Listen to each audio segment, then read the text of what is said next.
Sir, I have come from Bombay. I am not from this place.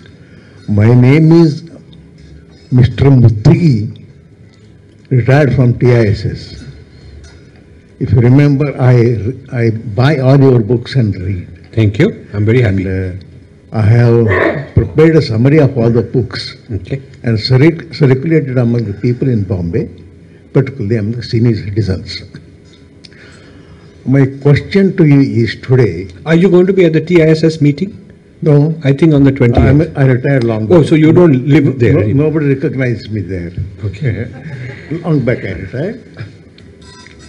My question is, sir, in your writings, I didn't find any self-introspection on the part of the Hindus. Didn't find anywhere. I tried my best to get it. Yes. And can you enlighten on that? Thank you. Yes. Certainly, there's many things to write about.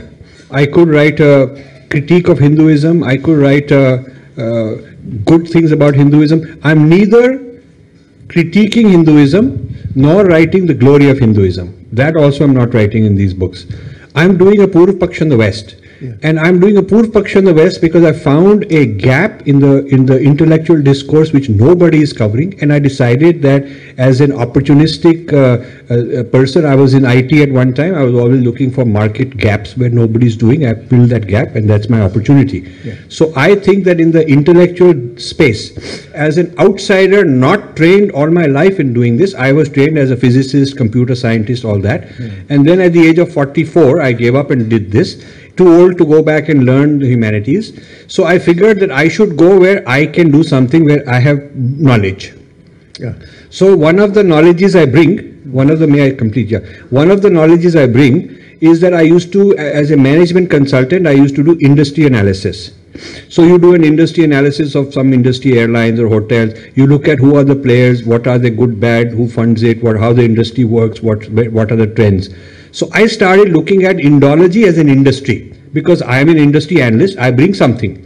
None of the Indologists who are practicing are an industry analyst. They don't know how to analyze an industry. I know how to analyze an industry. So I get started by saying something about their industry which they don't know. So I started building a database on who's who in Indology, who funds what are the consequences, and what are the issues, what are the biases. So I started looking at the macro level as an industry. That's how I started. And the reason I had to start, another reason I started this way is I was giving grants, giving large grants in Indology at one time. I was funding Indology chair in Indology roundtable in Harvard, visiting professors here and there, Columbia. I did all of that. So while I was giving grants to them, I also wanted to analyze what they're doing. And the method of analysis that I could use is as an industry analyst. So I started it like that. I didn't start it like a Hindu or anything like that. I started as an industry analyst. And this led me to problems. This led me to their defensiveness. They're attacking, saying, don't analyze us. Who are you to analyze us? So I said, okay, I'll analyze you even more, because if you are scared of my analysis, there must be something you're hiding. So it's almost like you're following a thief and he takes you somewhere. And you end up where he takes you.